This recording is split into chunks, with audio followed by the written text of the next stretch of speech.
Abra sua Bíblia, a palavra de Deus, em Malaquias, o último capítulo do profeta Malaquias, o último capítulo do Velho Testamento. Fica até mais fácil, né? Fala assim, o último capítulo do Velho Testamento, né? Aí nós vamos lá no primeiro capítulo de Mateus e voltamos uma ou duas páginas, e aí nós encontramos Malaquias, capítulo 4. Malaquias, capítulo 4.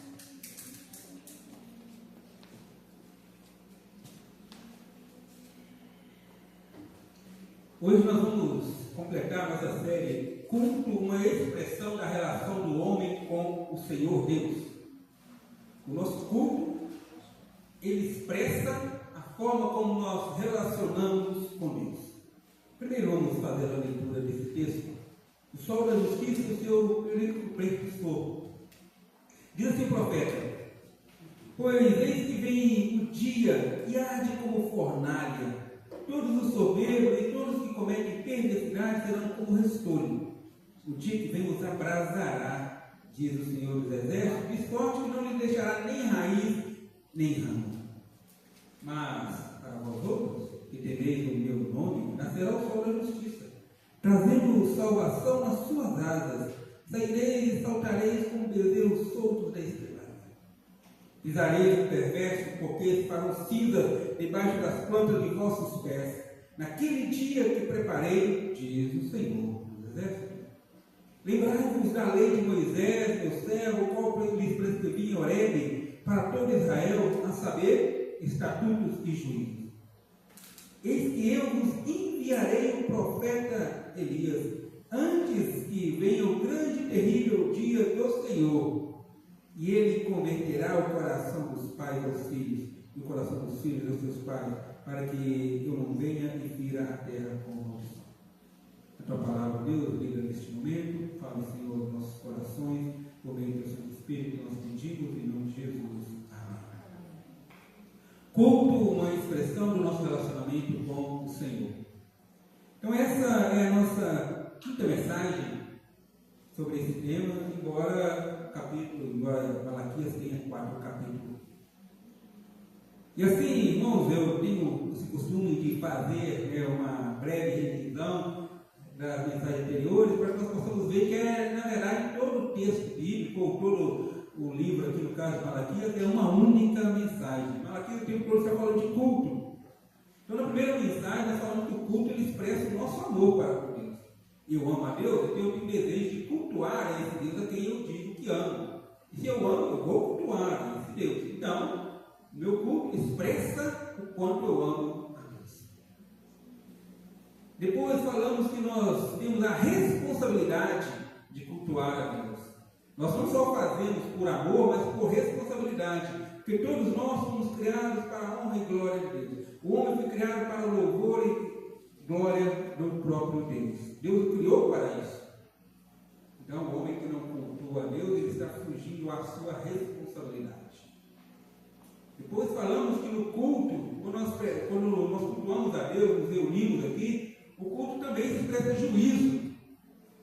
Porque ele traz para nós aquilo que a Bíblia vai falando na nossa condição, mas também vai falando o que Deus fez para nós.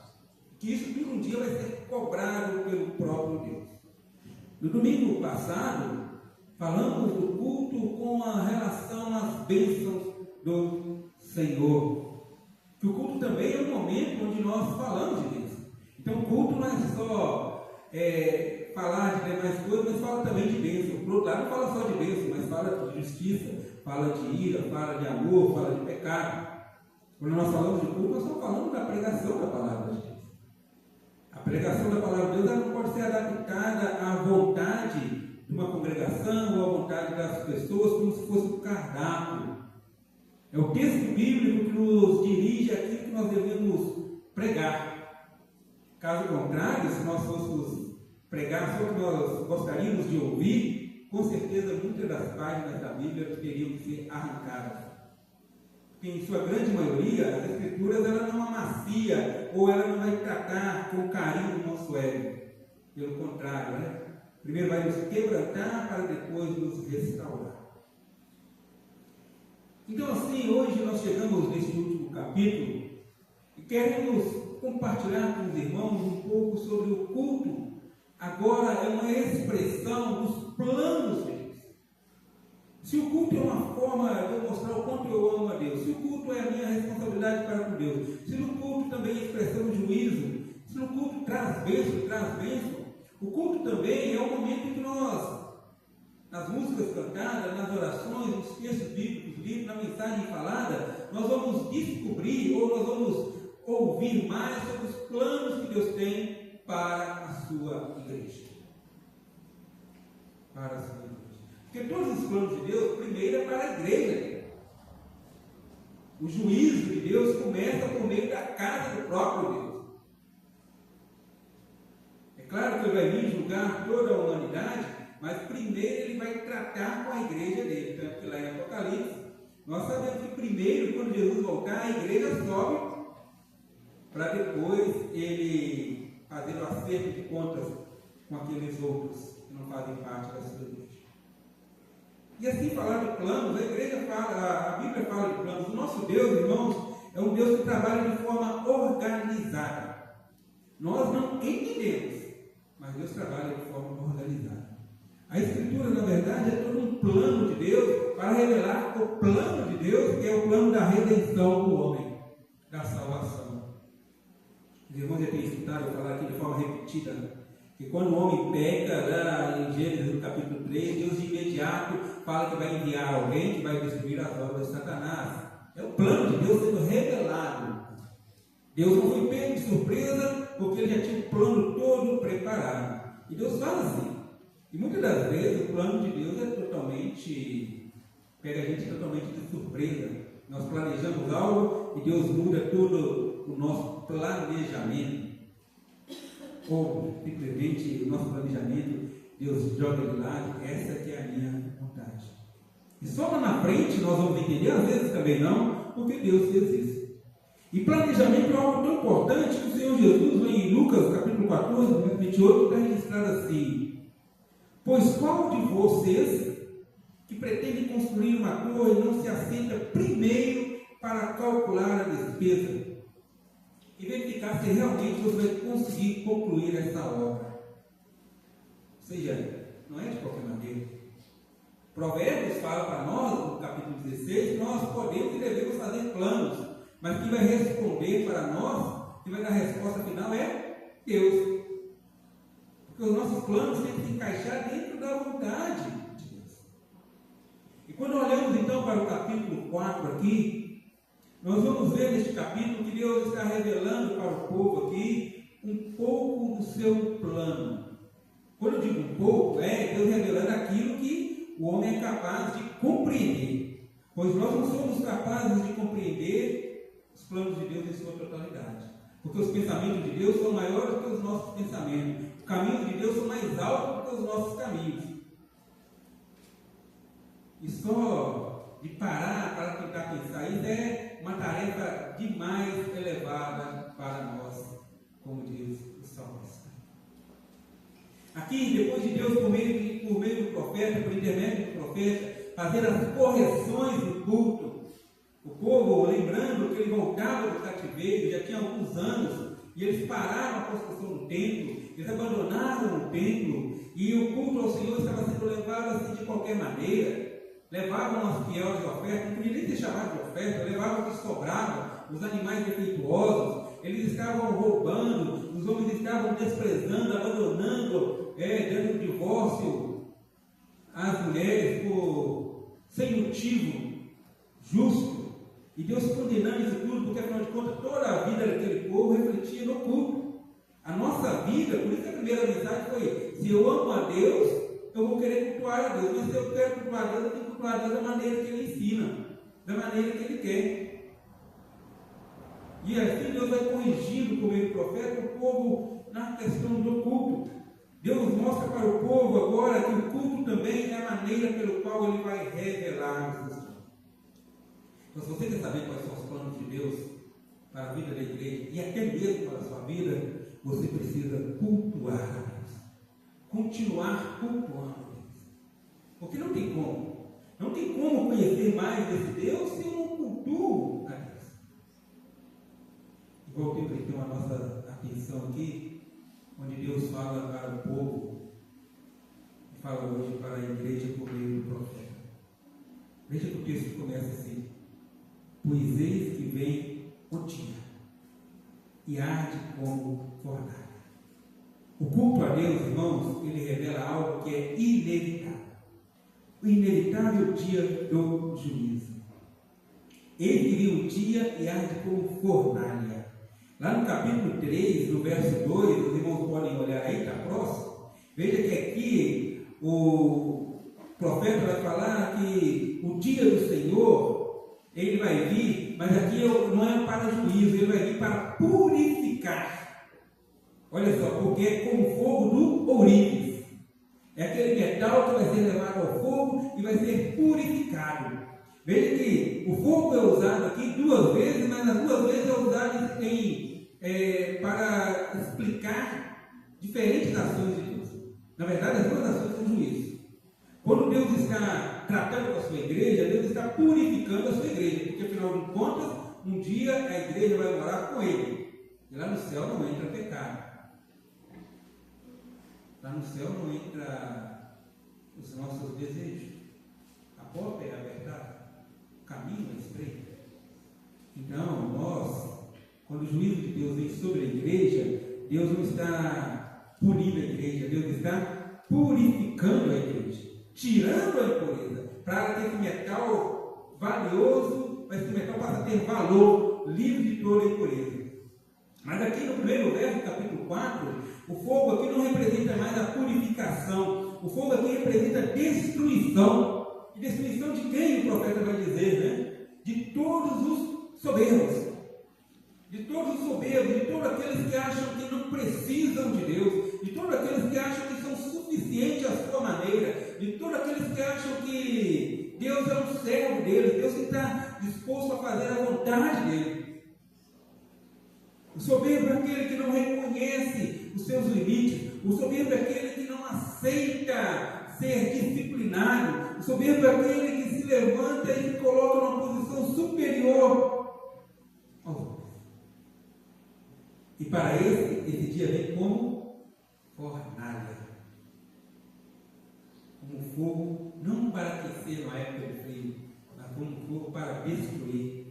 Tanto que o profeta vai falar assim: eles serão como restolho. Veja que o verso diz, né? Os soberbos que cometem perversidade, eles serão como restolho. Restolho é a palha.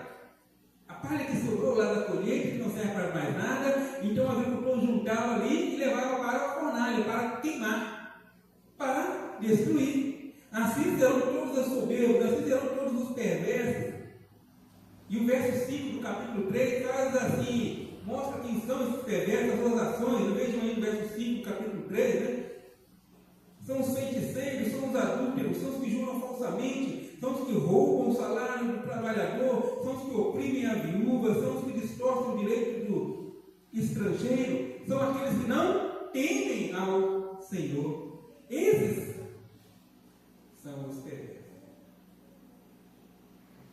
Todos que praticam essas coisas, no final da conta, vai ver assim: esses não temem ao Senhor, por mais que ele diga que temem ao Senhor. As ações, o culto, vai mostrar que as pessoas realmente temem ao Senhor. No versículo 3, o culto ele revela o juízo, porque muitas vezes nós cantamos o juízo de Deus, muitas das vezes nós lemos nas Escrituras o que Deus vai fazer com os nossos inimigos. Ele que vai fazer, porque a vingança pertence a Ele. Então ele vai falar no verso 3, né? Vocês pisarão os perversos.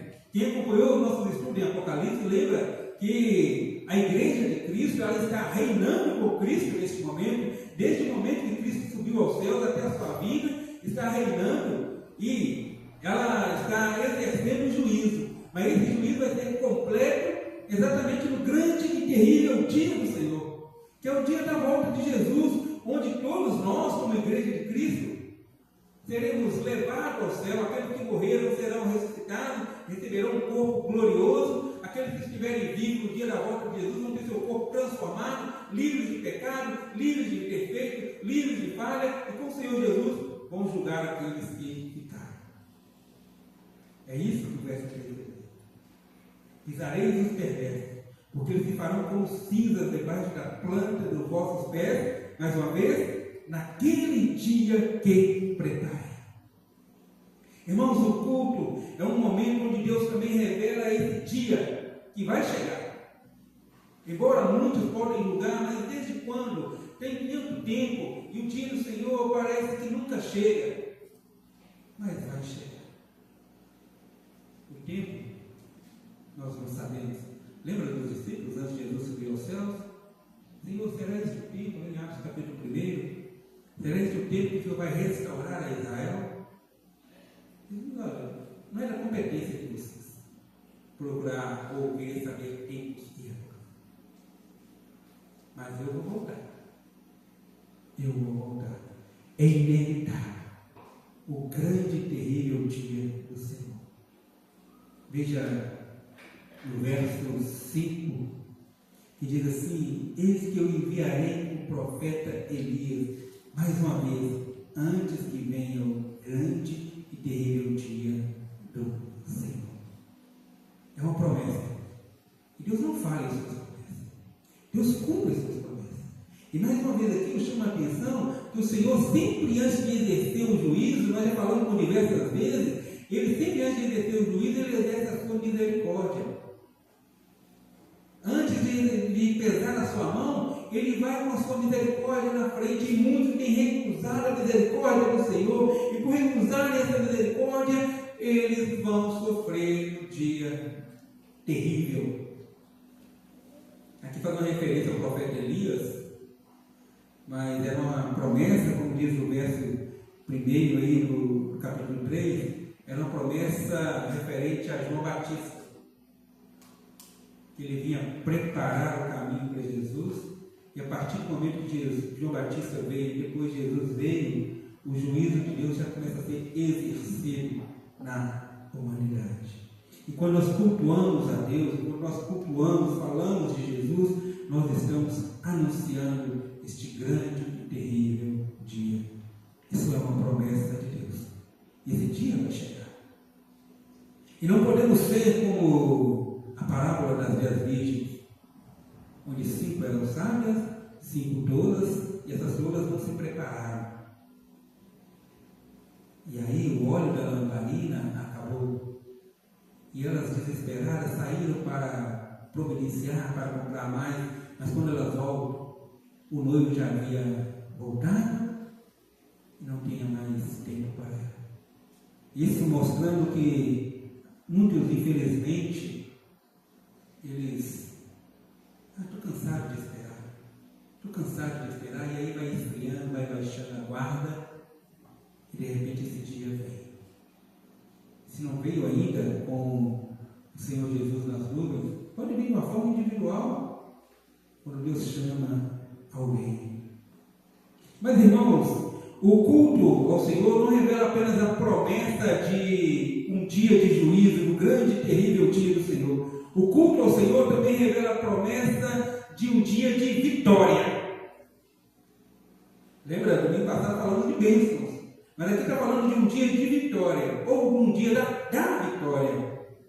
Vejam só, se no verso 1 o profeta diz que os soberbos, que aqueles que cometem perversidade serão como uma palha jogada no fogo, no mais alto fogo, que vai fazer com que isso tudo vire brasa, que diz no final do verso 1, de maneira que não vai sobrar nem ramo, nem raiz, ou seja, as suas obras vão ser por todas destruídas.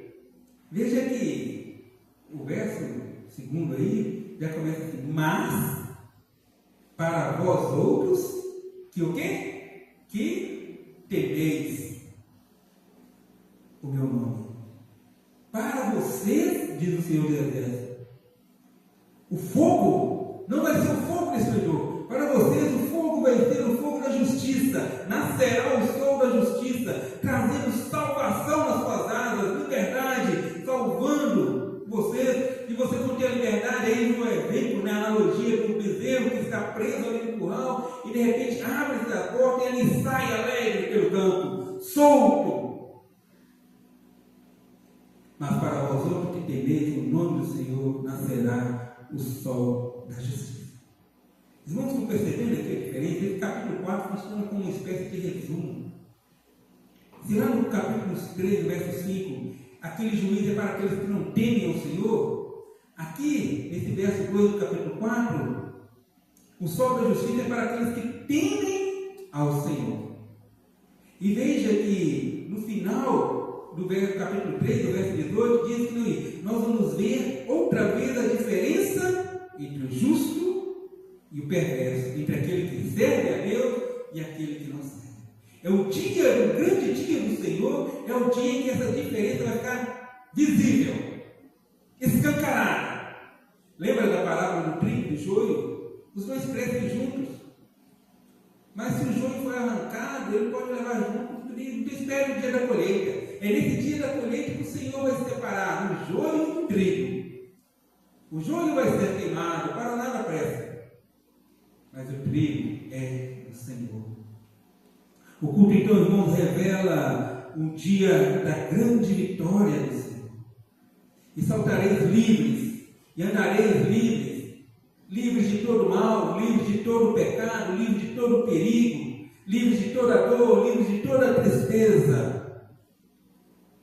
No verso 4, o povo é chamado a lembrar da lei de Moisés, a lei que foi prescrita por Deus lá em Horebe. A lei que é para ser estatuto e juízo. Das leis que Deus passou para o povo, as leis eram divididas em 3 grupos, né? A cerimonial, que era como o povo de Israel tinha que fazer um culto, ali no tabernáculo. Essa lei ficou. Era aquela cerimônia, mataram um cordeiro, tinha que fazer isso, o sacerdote tinha que vestir roupa tal, e muitas outras coisas.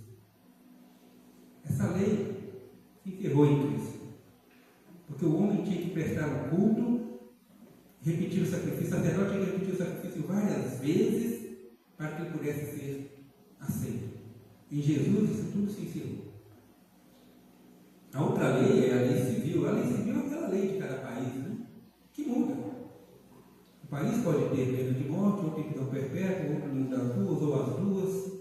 Essas leis mudam de país para país. Países que não podem tomar café, países que tomam café demais, e assim por diante. Né? Então a lei civil é lei assim. Também ficou para trás. Mas a lei moral ela permanece. E a lei moral é os 10 mandamentos que o Senhor entregou a Moisés.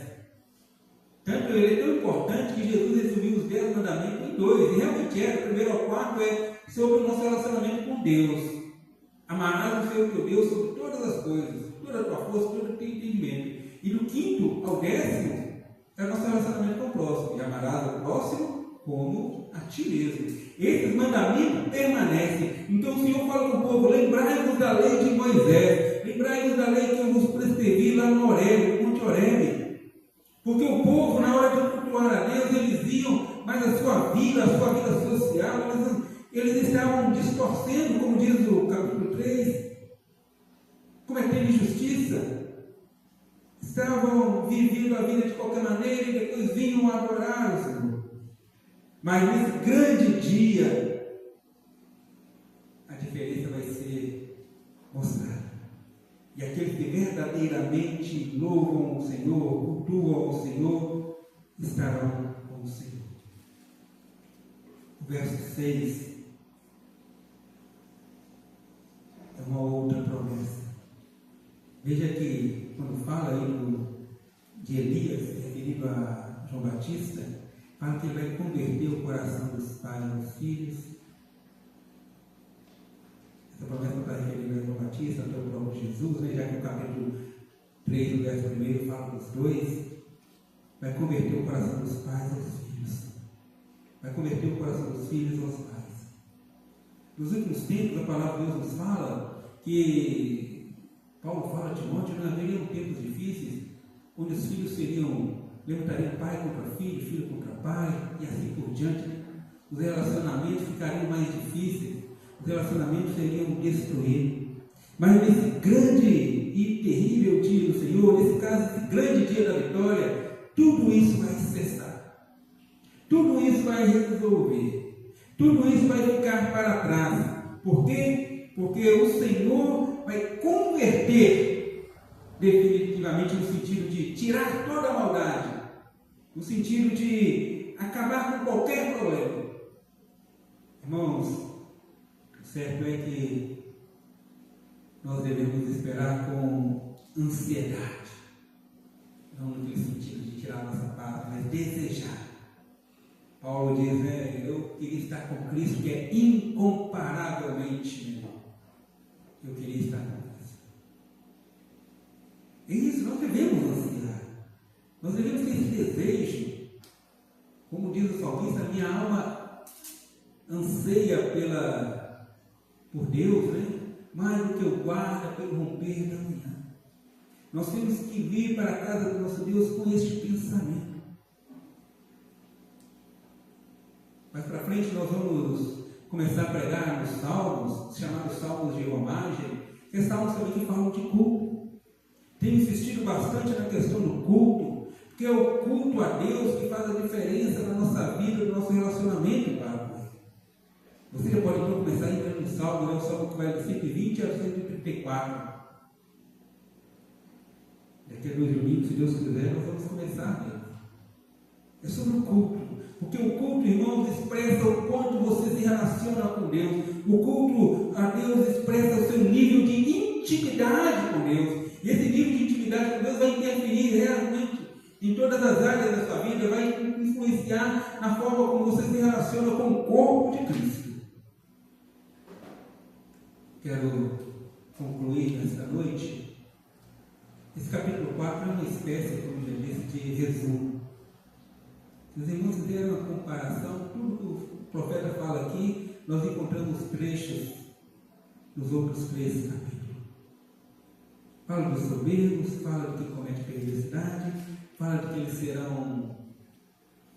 sofrerão as consequências.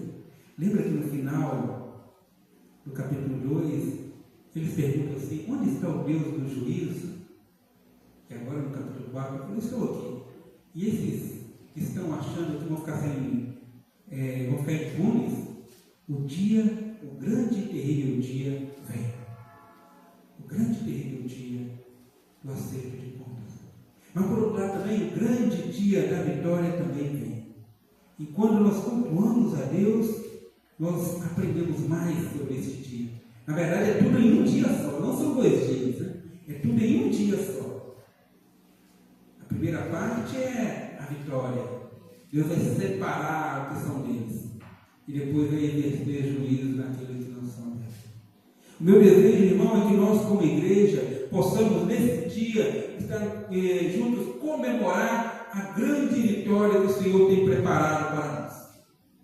Se você tem os seus problemas aqui, sei que tem, como eu também tenho, como nós todos temos aqui, a promessa que fica para nós, quando nós cultuamos, é: Deus tem um dia reservado.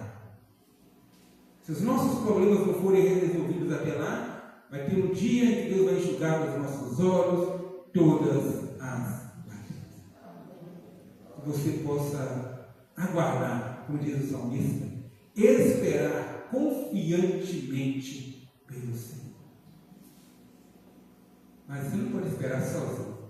Você tem que esperar como corpo de Cristo, como parte da igreja de Cristo. Eu sempre digo, Jesus aí vai voltar para buscar a igreja dele. A igreja dele. Vamos cantar mais uma vez o cântico.